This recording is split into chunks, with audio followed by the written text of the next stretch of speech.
Nathan Hale's Hazardous Tale, The Underground Abductor, An Abolitionist Tale. Chapter 4. Nat Turner was a slave in Virginia. He had visions. What do you mean visions? Ghostly visitations? Sort of. Nat Turner was a deeply religious Christian. Nat Turner was deeply religious. He was a Christian. His mother taught him that one day he would become a prophet. A prophet? Like Moses or Abraham from the Bible? How silly. It wasn't silly. Nat Turner believed that the Spirit of God spoke to him. In visions? Yes. In one, Nat Turner saw himself in a cornfield. The leaves on the corn were covered in dew. As he looked closer, the dew turned to blood. Then he was in a forest where the leaves were covered in hieroglyphics written in blood, and they all said the same thing. The great day of judgment is at hand. This is a spooky vision.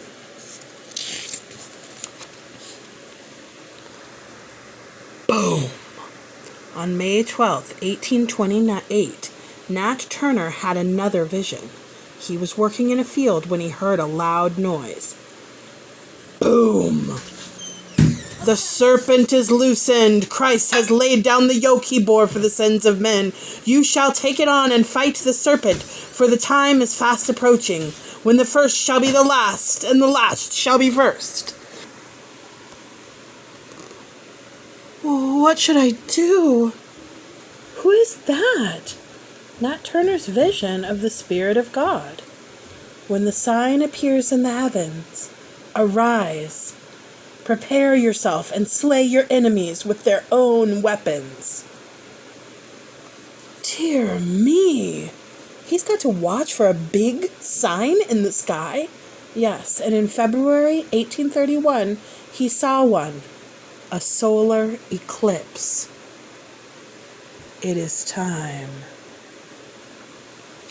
He gathered his closest friends. They decided that on July 4th they would rise up and slay their enemies. But when the day came, Nat was too sick to rise. He ignored the sign. On August 13th, another sign appeared. The sun looks weird. It was an atmospheric disturbance. It made the sun look bluish green. Now is the time. Nat Turner went deep into the woods with his followers. Brothers, we are to commence a great work tonight. Our race is to be delivered from slavery, and God has appointed us to do his bidding. I am told to slay all the whites we encounter, without regard to age or sex. We have no arms or ammunition, but we will find these in the houses of our oppressors, and as we go on, others can join us. Remember that we do not go forth for the sake of blood and carnage, but it is necessary that in the commencement of this revolution, all the whites we meet should die.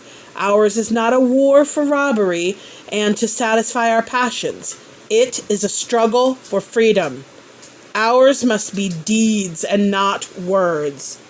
And with that, Nat Turner and his men set off into the night. This won't end well. No, it won't.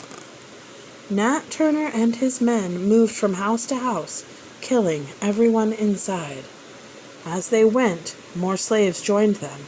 By the time they were stopped, Nat Turner and his followers had killed 60 people, men, women, and children.